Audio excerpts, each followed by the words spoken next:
जय श्री कृष्ण। आज का विषय है कि वे कौन थे जो पूरी 100 वर्षों तक अपने माँ के गर्भ में छिपे रहे। तो इस विषय में श्रीमद् भागवत महापुराण में तृतीय स्कंद के 14वें अध्याय में वर्णन है कि कश्यप ऋषि की दूसरी पत्नी दीति काम वासना से व्याकुल होकर संध्या काल में ही गर्भ धारण कर ली।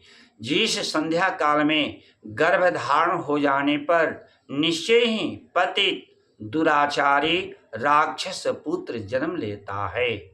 दीति की काम वासना समाप्त हो जाने पर कश्यप ऋषि ने कहा, हे दीति, तूने तो संध्या काल में ही गर्भ धारण की है, इसलिए तुम्हारे गर्भ में 2 महाशक्तिशाली पुत्र प्रतिष्ठित हो चुके हैं, लेकिन वे दोनों राक्षस होंगे। अपने पति की इस बात को सुनकर दीति लज्जित हो गई। वे सोचने लगी कि मैं ऋषि पत्नी होकर कैसे अपने गर्भ से 2 राक्षस पुत्र जन्म देकर अपना मुख दिखलाऊंगी। इसलिए दीति लोक लज्जा से बचने के लिए उन 2 गर्भस्थ शिशु को बच्चे को 100 वर्षों तक अपने गर्भ में ही छिपा ली।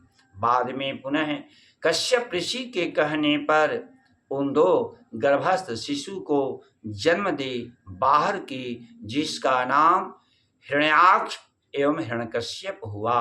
वे दोनों पूरे 100 वर्षों तक मां के गर्भ में ही छिपे रहे। प्रजापत्यम तु तत्तेज है परतेजो हनम दिति दधार वर्षाणि शतम संकमाना सुरार्दनात्। अंत में सबके मंगल की कामना। ओम स्वस्ति।